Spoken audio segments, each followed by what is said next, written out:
Hello, hello. I'm Katrina Walker, and welcome to my studio for this Facebook Live. And actually, my air conditioner just kicked on, so let me turn that off. Although thankfully, I don't think my microphone picked it up. But I want to be able to obviously have my full attention on you because we are going to look at how to dress up your party dress or how to salvage something that's too short. So luckily, it all kind of goes together. And so it's a great little tricks to pick up because some of us, I like to go consignment store shopping and things, and I'm altitudinally gifted, so sometimes things are just plain a little too short. It might be like more of a micro mini and you're more of a just above the knee girl, and you've got to make those changes to your outfit. So we're going to just look at some easy ways to do that to make your garments more along the lines of what you want them to look like or how you want to dress them up. Okay, so let me just go to my overhead. So my actual demonstration class today, we're going to be focusing on adding bands, but I wanted to talk a little bit about some of the other trims and things that you can add, of course, to dress up a hemline. And so, of course, one of those is, of course, our friend lace. So lace is a pretty easy way. This is a very traditional way to dress up a hemline and to add things out. And yes, as Max put up on the screen there, we have a handout that actually will give you step-by-step instructions for how to do the banded technique that I'm going to teach you today. So make sure to go ahead and download that. So when you're looking at using lace to extend a hemline, one thing to look at is how the lace is structured. So this particular lace actually has this really pretty edge. So this gives you a couple of options. Now this is kind of a basic way to sew it on. This was actually a serger sample showing cover stitching where the lace was applied with a special serger foot that applied it and then top stitched it all in one shot. So that's one way to apply lace. If you have a lace that doesn't have a necessarily a real pretty edge, it's best if you sew it on. Let me grab just a piece of plain fabric here. Oh, I dropped it on the floor. That's why it's there.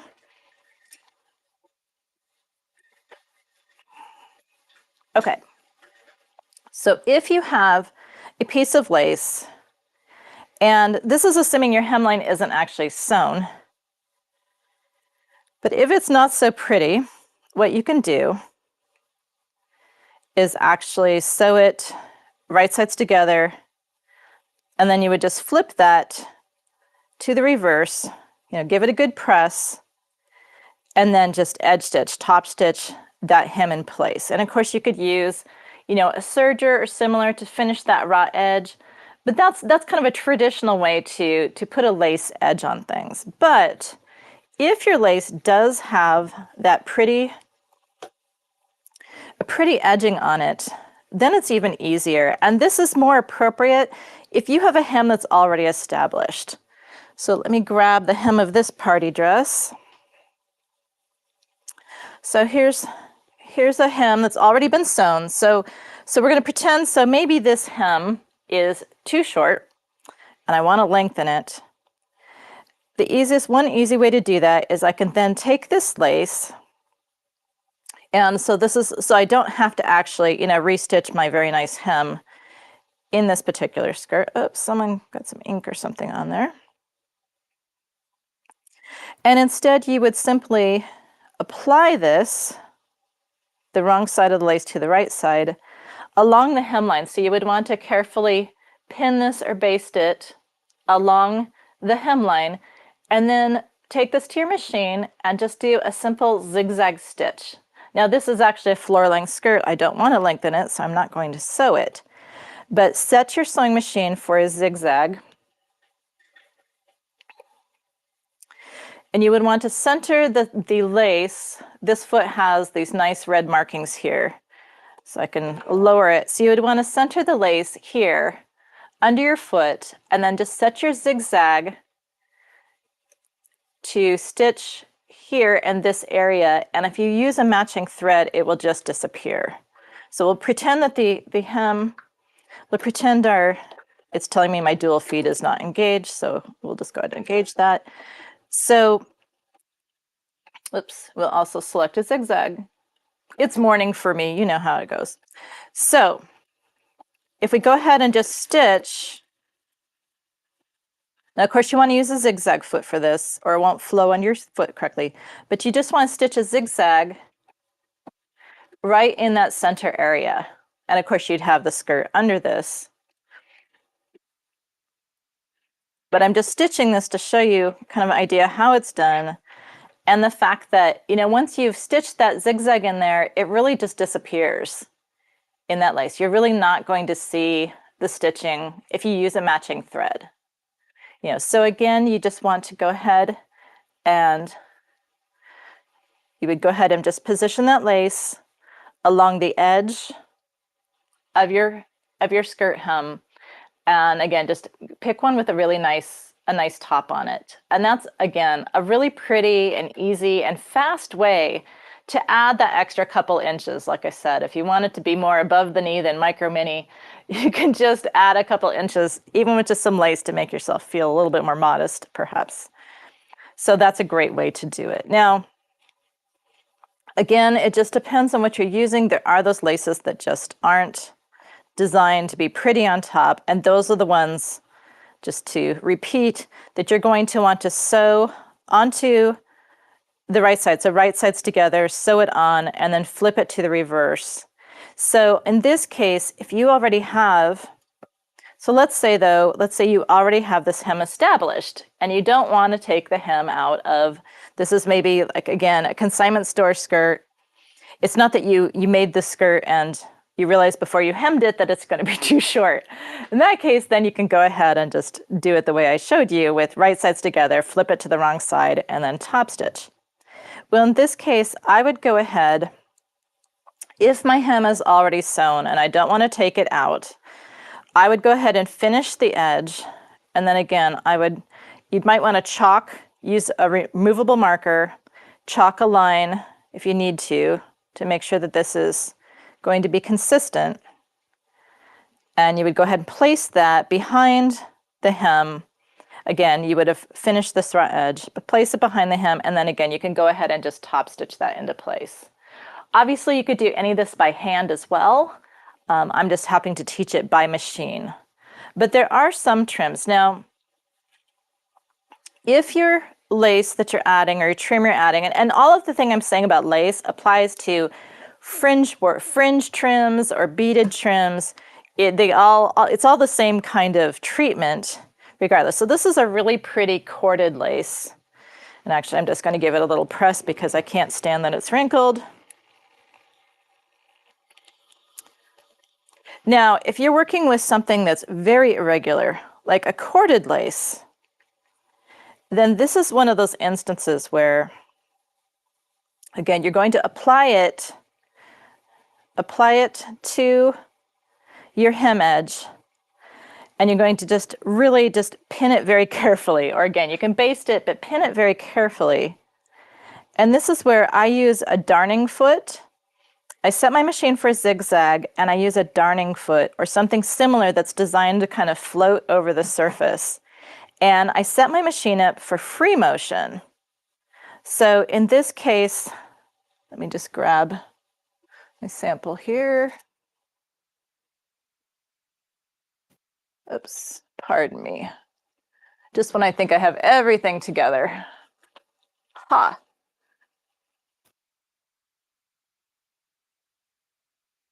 Nope, hang on.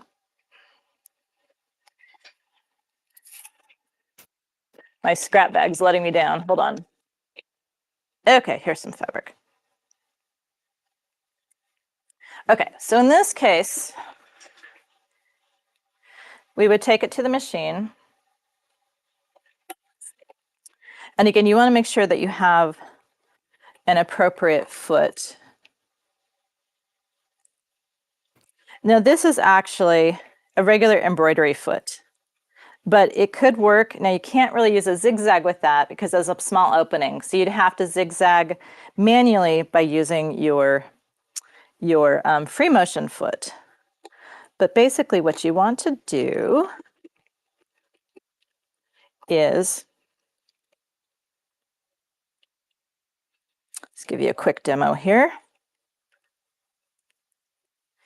I recently, well, last year actually, did I was actually the flower girl dress to mimic the bride's dress, which had an overlay skirt that was absolutely covered in lace appliques.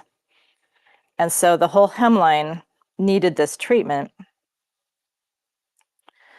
And so, no, obviously, again, I can't do that, but I need to I'm going to set my sewing machine so I'm setting for free motion, and everyone's is different how their machine works. On mine, I push a button in it, and it goes ahead and I have to just make sure I tell it which foot I'm using, so it's a little different than some of your machines might be. Okay. So once I'm set for free motion, my feed dogs have dropped. Whoops. Let's go back to the machine. So my feed dogs have dropped down.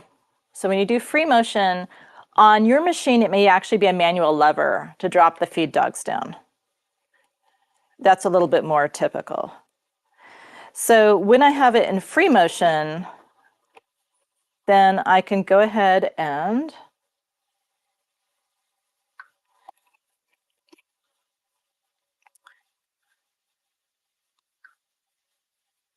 oh, hang on, it's griping at me about the foot I've chosen. We'll see if it likes this one better.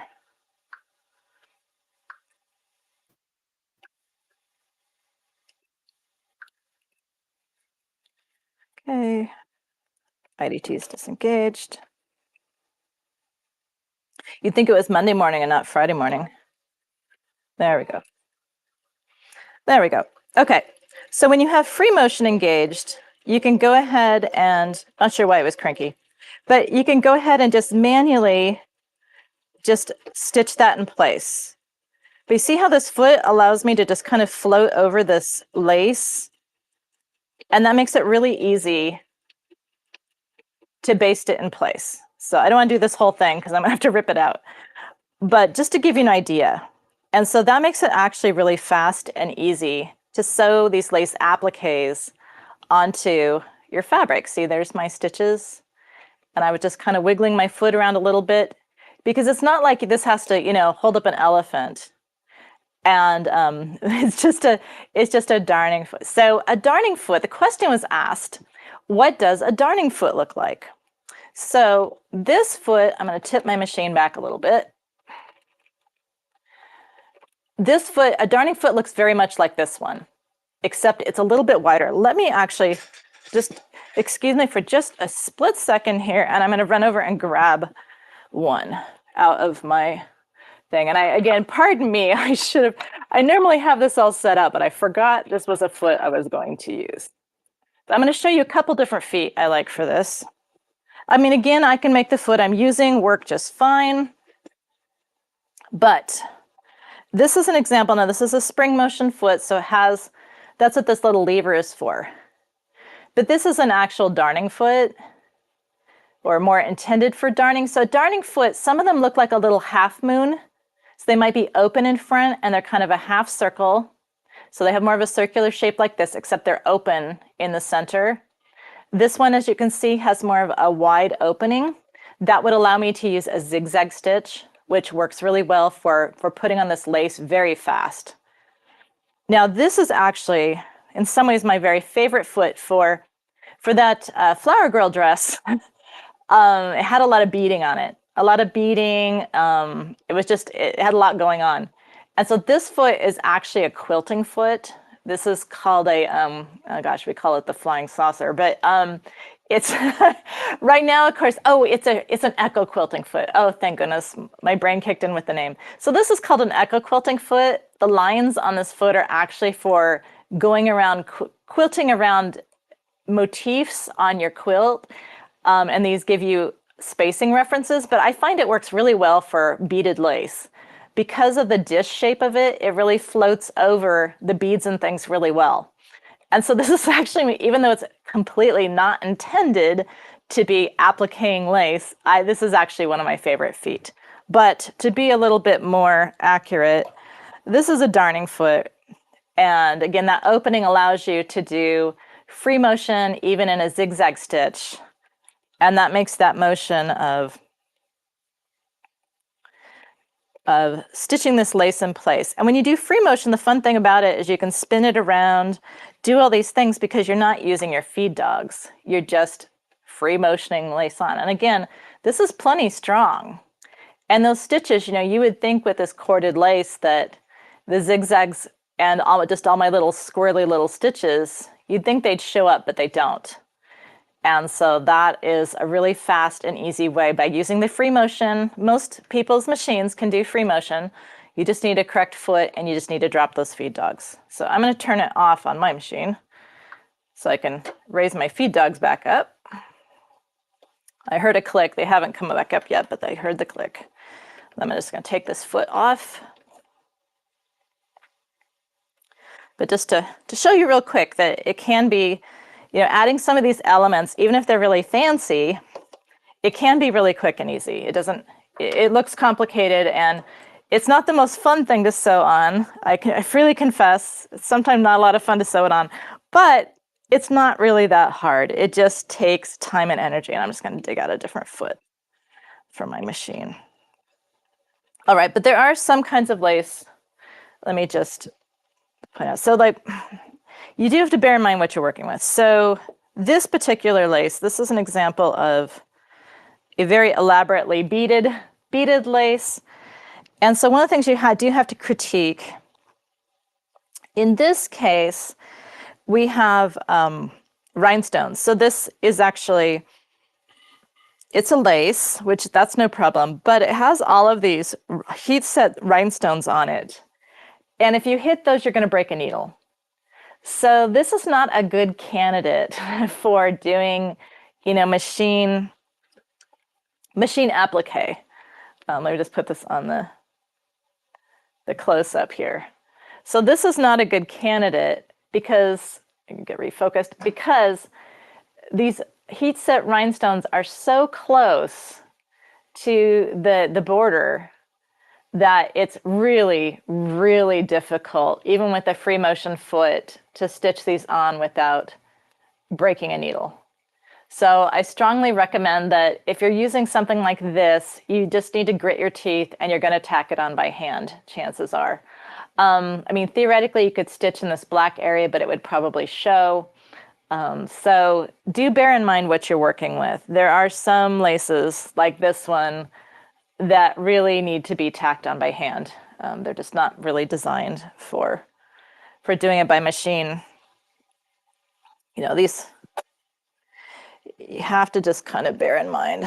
This is another example of one it's not so much that the stitching, the decorative elements, most of them, like here's a place where there's a rhinestone right next to the edge, but I could stitch around that. So some of this I could probably stitch by machine, where the stitching is dense enough. But like some of these petals are actually loose and you'd have to switch thread colors.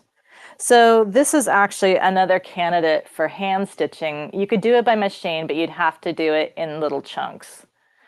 That might still be faster than doing it by hand, but just when you're choosing a trim to embellish or lengthen your party dress, you can use it either way, do think about some of those things.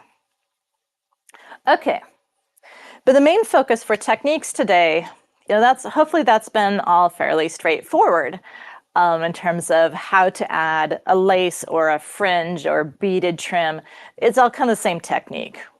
But the main focus, what I wanted to teach today, was actually how to lengthen something. And even though I said skirt, this actually can apply to slacks as well. It doesn't have to be a skirt. It can be pants. I'm actually going to start with a knit version. So let's take you to my overhead here. So let's say you have a pair of knit pants or a knit skirt that, again, they're just not quite long enough. All right. Or maybe you just want to dress it up a little bit, right? So here's my imaginary pants or skirt. It's really more of a pants width, I think. And we're just going to sew a very simple band onto here. So I've cut this band the same width as my pant or skirt hem. So the same width. I've folded it in half. Yeah, I seamed it together, just like there's a seam on my imaginary pants or skirt. And I've pressed it in half. So for a knit band, the technique I'm going to show you for woven doesn't really work very well. It becomes too bulky with the way that the layers are, but that's okay. Different strokes for different folks, right? So different types of techniques depending on what you're working with. So in this case, to just do a simple band on a knit, and I see these a lot there's been a lot of banded skirts and things popping up, at least in the advertisements I see, trying to entice me to buy clothing.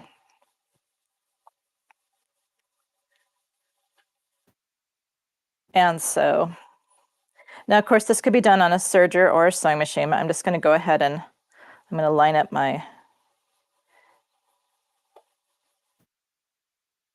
just going to do it on a sewing machine rather than work with two different ones. So I'm just going to make sure that my hem actually fits, or my band fits my hem. Make sure it's really the same width, and then I can go ahead and pin it on.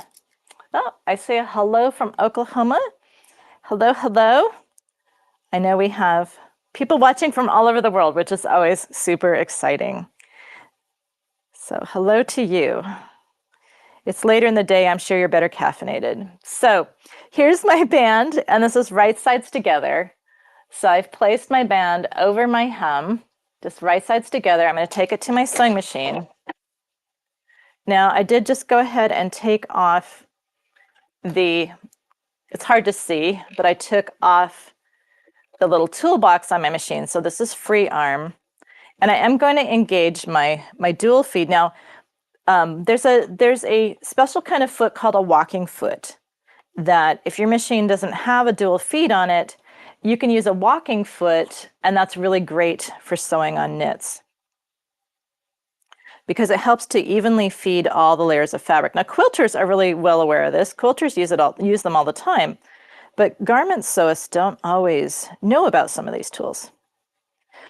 Okay, now in this case, I'm just going to go ahead and use I'm just going to sew at 1/2 inch here, actually. Just find that mark. And I'm actually going to use just a straight stitch. Now, this is because it's just a sample. Now, in real life, I might actually use a zigzag foot. Well, actually, let me just go ahead and use a zigzag.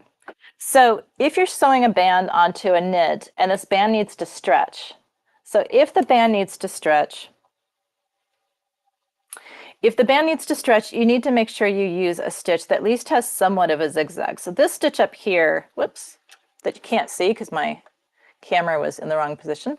So this stitch up here, this is what we call a lightning stitch, which is basically, it's a almost straight stitch with just a little bit of a zigzag to it. And that actually works just fine for a knit seam or similar that doesn't have to stretch a whole lot. Okay, so it just has a little bit more stretch than a straight stitch. Okay, but just a tiny bit more stretch. All right, but if you need more stretch, you want to use a zigzag stitch. So we use a zigzag. If you need even more stretch than that, a little bit more strength, you'll go for a multi-step zigzag stitch. Okay, so that's why there's so many different ones on here, is just because it gives me more options in terms of how much stretch and how much strength I need for my stitch, for my seam or what have you. I'm just going to choose a plain old zigzag that would be perfectly adequate for what I'm doing. So let's go back to this view. And actually, I've decided since I'm using a zigzag, I'm going to go ahead and stitch a little closer to the edge. So of course, you would have decided how much of a seam allowance you wanted. You would have decided how wide you wanted your band, how much width you wanted to add. So you want to cut your band, the amount, so take the amount that you want to lengthen, plus your seam allowance and just double that. So we're just going to go ahead and sew this on. And I'm going to cheat and lengthen my stitch so it doesn't take so long.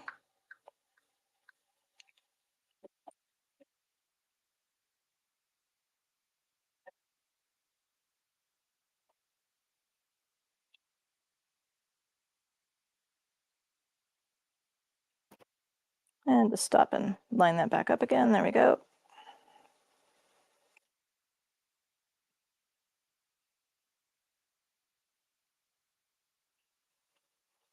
So again, I took the toolbox off so that my hem is just going around my sewing machine, so it's free arm.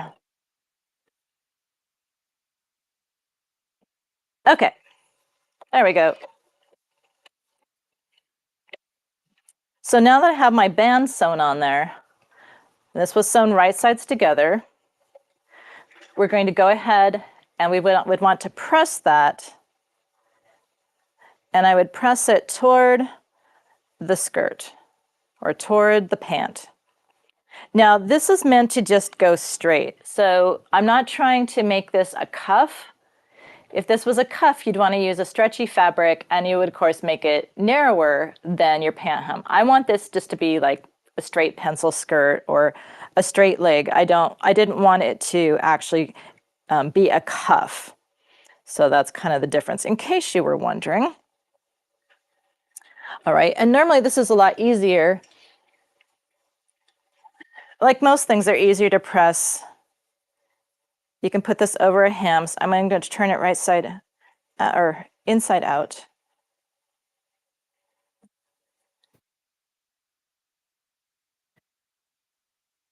Most things are easier to press if you use a tailor board or a ham. Bodies aren't flat, so you shouldn't be pressing clothes on a flat surface. So we're just going to press this toward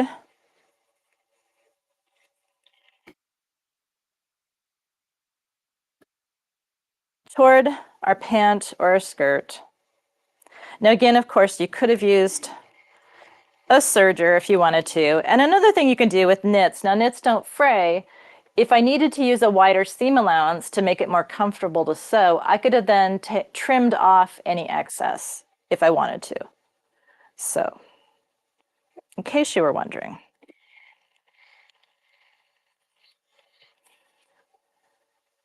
So again, just give that a quick press toward.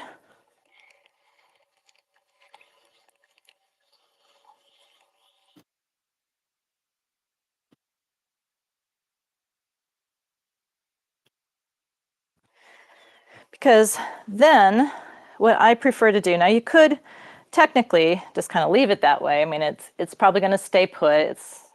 It looks fine. But I like to go ahead and I would normally of course use a matching color, but I like to top stitch it in place. So, and for this, believe it or not, I might just use a plain old straight stitch, or I might use that lightning stitch. I didn't get my hemlines perfectly aligned, but we're just going to ignore that.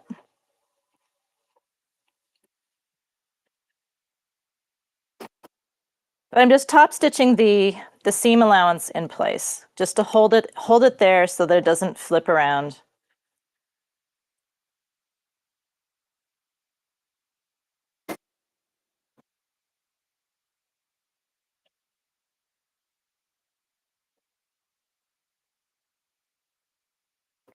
So like the wind. Okay, there we go.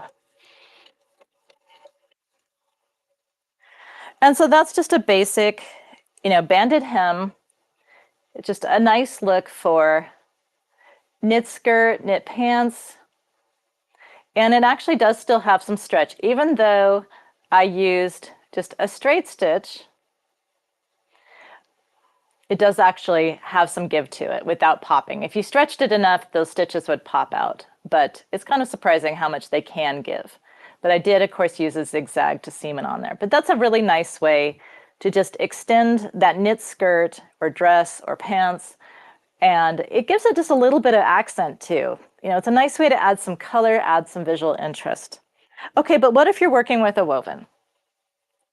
Okay, so in the instructions in your download,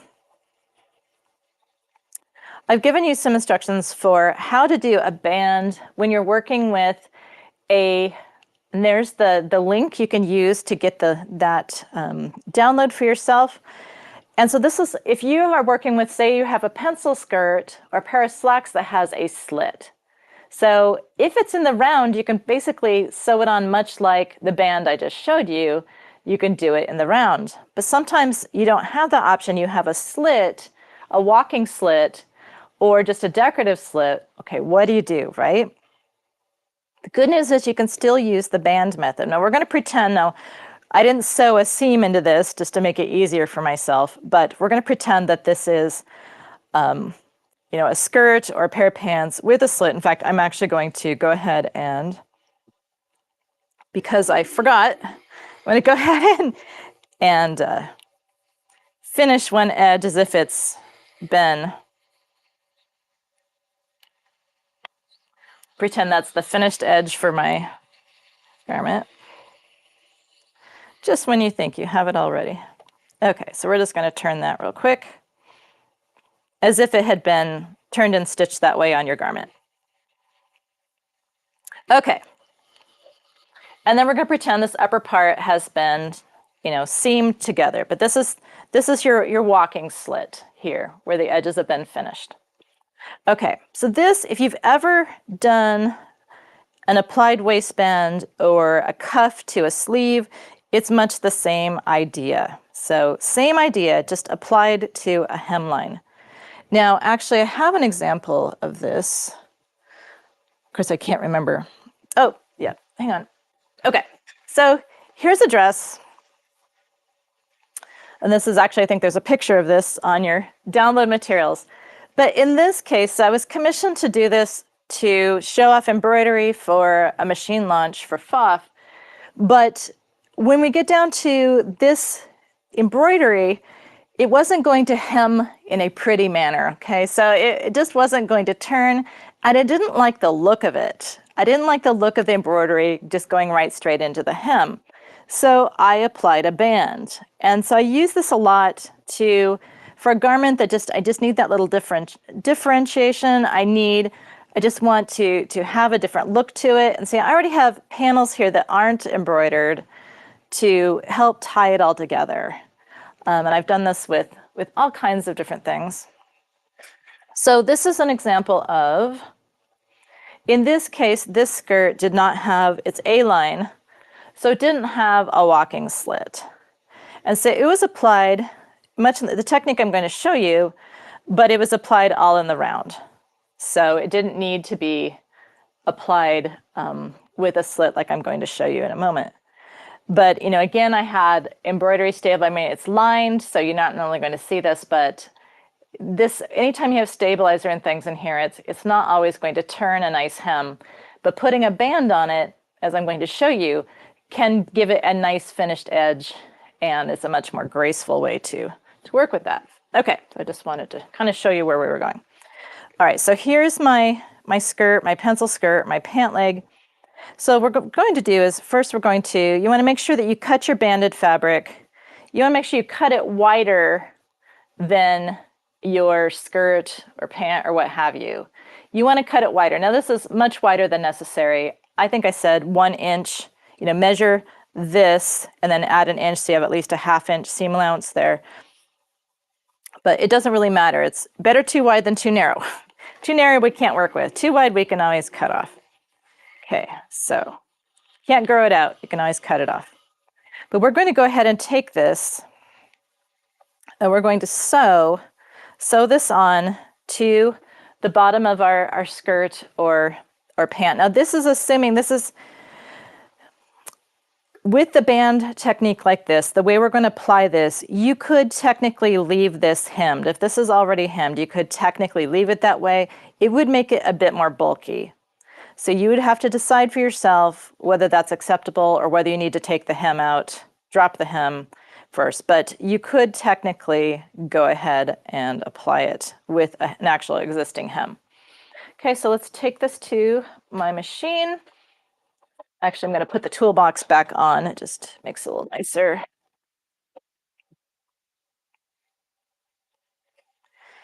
And I'm going to sew,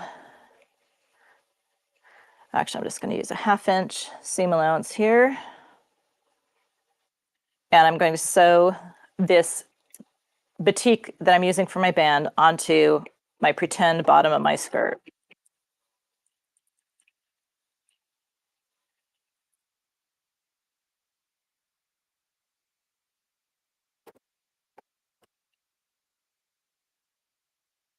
And so I want to stop and start right at the edge of that slit. Okay. All right. So now I'm going to go ahead, I'm going to press this toward, again, toward the skirt or pant, whatever it is. Actually, I take that back. I'm not going to do that. I'm going to press it toward my cuff. Sorry, had a momentary brain freeze.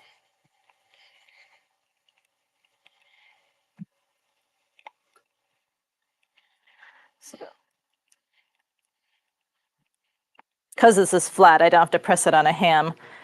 If it was in a circle, you'd probably want to use a ham. Okay. So now, this is looking at the right side of my skirt or pant. So another thing I could have done prior is go ahead and pre-fold this edge, and I believe that's what I told you to do in your instructions. Let me just get out my hair marker. I'm going to go ahead and create a fold. So I stitched a 1/2 inch seam allowance here. Excuse me. So here's my little 1/2 inch ruler. This is called a hair marker. Mine's needs to be clean. This has kind of a bladed edge to it and allows me to put a fold or a crease into my fabric without actually doing anything permanent to it. It just makes a temporary fold. This is just an inexpensive, great tool. It's been around for hundreds of years. It's called a hair marker because hara means spatula in Japanese, and this is a kimono maker's tool. So it's really quite phenomenal for putting in an accurate hem. Again, inexpensive. This is made by Clover, which is a Japanese company, so that makes sense, right? Actually, so's the ruler for that matter. Okay, so there's my little 1/2 inch fold. I'm gonna just give it a quick press. Oops.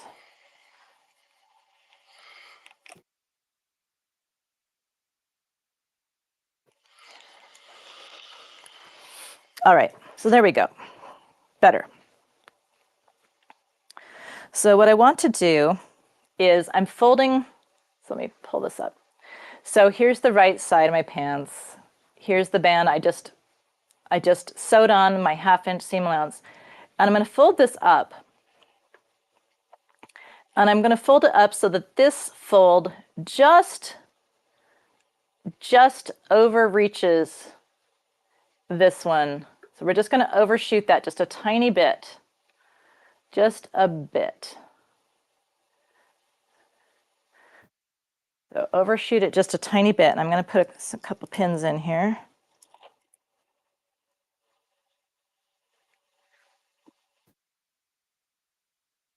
To hold it in place. These are glass head pins. So, whoops, actually I better make sure that that's a glass head. Yes, I believe it is. These are glass head pins, so if I accidentally hit it with the iron, they won't melt. That's kind of important.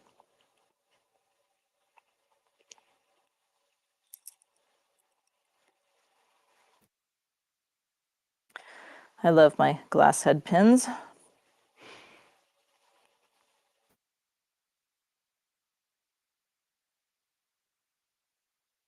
Okay, I'm going to give this a quick, well, actually, I take that back. I was going to give it a press, but actually I don't want the crease to go that direction, so I'm just going to leave it pinned. But one thing I am going to do, the next step is I'm going to stitch right along here. Wow, we have people from Alberta, Canada. We have people from Nashville, people from Colorado, all over the place. So welcome everyone, and I hope that there in Sherwood Park, Alberta. I hope the smoke isn't too bad. We even have some of your smoke down here. So thinking of you, been there, done that. We have terrible fires. We have fire weather on Monday. We're just keeping our fingers crossed that that doesn't happen. But here's I'm going to line up my ruler. And I do like to go ahead and chalk a mark. So this is my stitching line.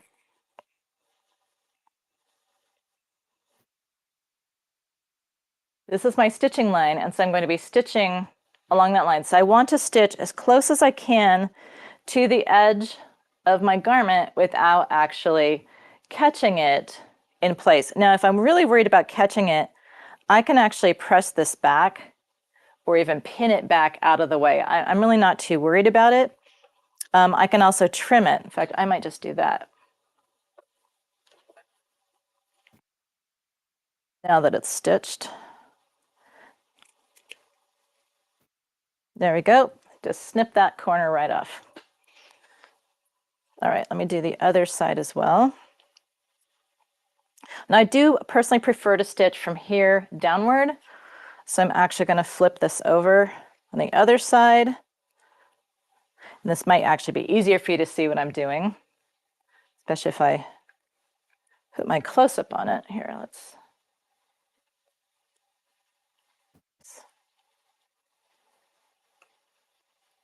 There we go. So again, I like to take my ruler and just line it up to make sure I'm straight. Just because I think I can sew straight doesn't mean I do. So I like to chalk things just in case. I love these little chalk markers with the real thin little wheel on it. They work great. Okay, so I've chalked my stitching line. Again, I'm just going to go ahead and clip this corner so I'm less likely to catch it in my sewing. And now let's go ahead and we're going to stitch this.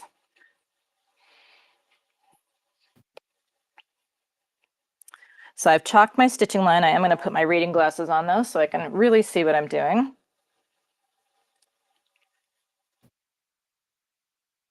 They may also make, now I haven't bought one yet, I need to, magnifying glasses that sit on your machine. That's really going to be handy. I need to break down and get one. Tools really make your life easier. So I'm just stitching on that pink stitching line. So there's one side. So there's so again, just stitching right along the edge where that fabric would be. So now we're going to flip it over.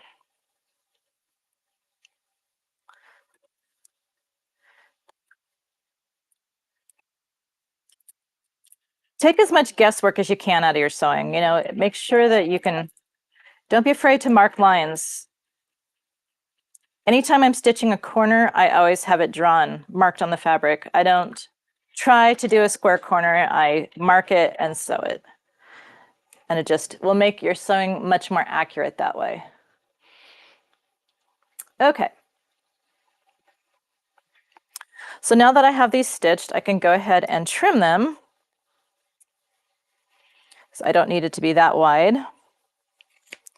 But having that extra room does give me a chance to just double check that everything's okay, that everything's going to look good, you know, before I do start cutting fabric. Just in case, you know, just in case you're human like I am and make mistakes.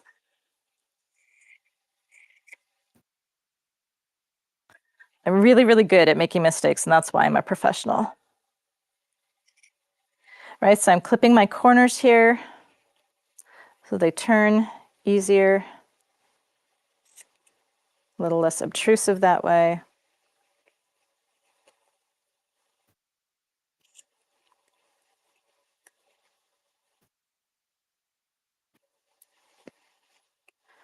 Just double check.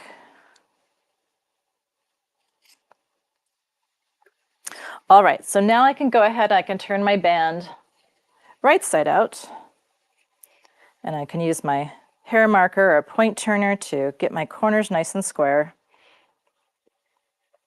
If you use something sharp like a pair of scissors, of course, just be real careful you don't push out those little corners. I'm not going to get real aggressive with it here for this sample. Another thing you can do to make them turn better is to actually, here at the corners, you can actually pre-fold that corner. So I'll put this on the close-up. So another thing you can do to help these turn better is, here's my stitching line. So if I refocus my camera, so if I go ahead and, this is a cotton, so it actually finger presses really well. So I can actually take my thumbnail and basically pre-fold that corner. And then when I turn it, that also really helps it to just go ahead and pop out. I still have a little bit in the corner there. Sometimes you can even take your fingers and just kind of wiggle it around and get those to pop out. But like I said, I would actually take a point turner and gently coax that out. But even just doing a little pre-fold can help make it come out more square. So just a little tip. All right. So we're on the home stretch here. So here's my band. So this is actually the wrong side here. Here's the right side. So again, we're going to pretend that this has been sewn. So it's basically a cuff, just like for a sleeve, but you can use the same exact technique for a skirt. So pretend that's a skirt or a pair of pants with a slit. So just because it has a slit doesn't mean it's difficult to put a band on. And so now I can go ahead and press this. So I didn't press it earlier because it's one of those weird, like Murphy's Law kind of thing in sewing. For me, if I pre-press the fold, inevitably once I do sew my seam and turn it, my fold ends up being off just a tiny bit. So it's a little safer to just wait until this stage to go ahead and press the band. And then the fold will be exactly where you want it, no matter what. So, even if this is, accidentally a 1/4 inch shorter than you meant, at least the band will be perfect, right? Okay, so now I just have to stitch this in place. Now, this is the wrong side. There's different things you can do to make this easier. Now, I can just pin this, or I can use a piece of fusible, like a lightweight fusible web. Works really well. I like to use glue stick for this. So actually, a lot of times I would just go ahead and I would use just a little dab of glue stick. Now I would put it on the seam allowance, on the stitching line, so that you couldn't see it, because that's kind of, well, to use a pun, it's tacky to see where the glue stick went. But if you hide it inside that cuff, no one will know. All they'll see is your perfect, beautiful stitching. I'm actually going to have to pin this from the right side. So I'll just double check that. Remember that when we made that fold, we made sure that we were overshooting the fold line. In other words, overshooting that stitching line by just a tiny bit. Because we want to make sure that this is all hidden, all of the raw edge in this case, or your previous hem, whatever, you want to make sure that's all hidden inside there, because it's not necessarily attractive to look at. Okay, so we're now ready to stitch. Now, you have to make a choice of whether you're going to edge stitch the band or whether you're going to go ahead and do a stitch in the ditch. I'm just going to go ahead and edge stitch because it's easier. But if you do a stitch in the ditch, of course, you want to use thread that matches, so it blends in.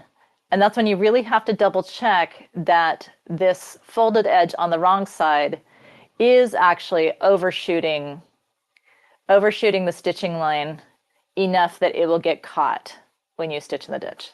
So let's take this to the machine. And we'll just, like I said, we're just going to edge stitch it in place.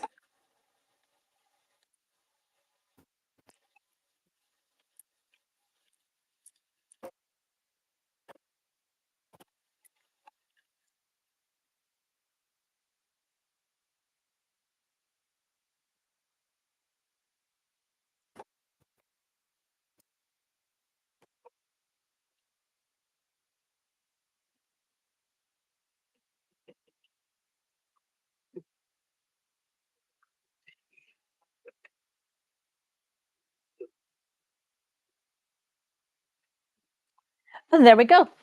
There's our band added to the bottom of our Again, we'll print it. I'll sew this together so that it looks more official.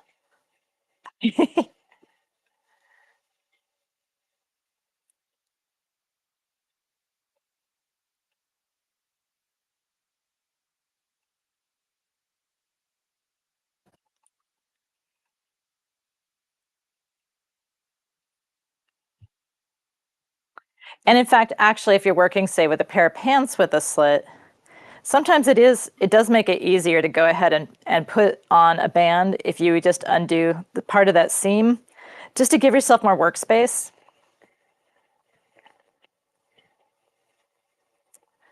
But there we go. So that is how to put a band on to pants or a skirt if it has, say, a walking slit in the center back or what have you. So it doesn't mean you can't still add that little bit of that little element, little decorative interest, make it longer so it's more your style, what have you. But it's a great way. And again, I'm just going to show you that dress again. We're just about done, but show you this dress again. And in this case, it kind of helped to solve a construction challenge where the fabric was not going to, because of the stabilizer, the fabric was not necessarily going to fold under gracefully. And so a band was added just to give it a nicer hem finish and also to frame the embroidery. And again, this was A-line. But see, it's the exact same technique, except it was sewn all in one piece. It was done in the round, so the band was seamed together like the knit sample. But otherwise, the rest of the construction technique was exactly the same in terms of, turning under that back side and overlapping it just a little bit. So you see where the top stitching's holding it in place. And there's our band. So a great way to add a little length to that thrift store find or add a little bit more decorative interest. So I hope that was educational and interesting. And I wish you a very good weekend. Hope it's a beautiful day and a beautiful weekend. And happy sewing. I'll wait for just a moment to see if there's any questions that pop up, but because I always forget. I normally wait for Q&A at the very end, but I haven't really had a lot of questions today. So maybe you're all just really excited for the weekend. But anyhow, again, happy weekend for me and happy sewing. I'm Katrina Walker, and thank you for watching.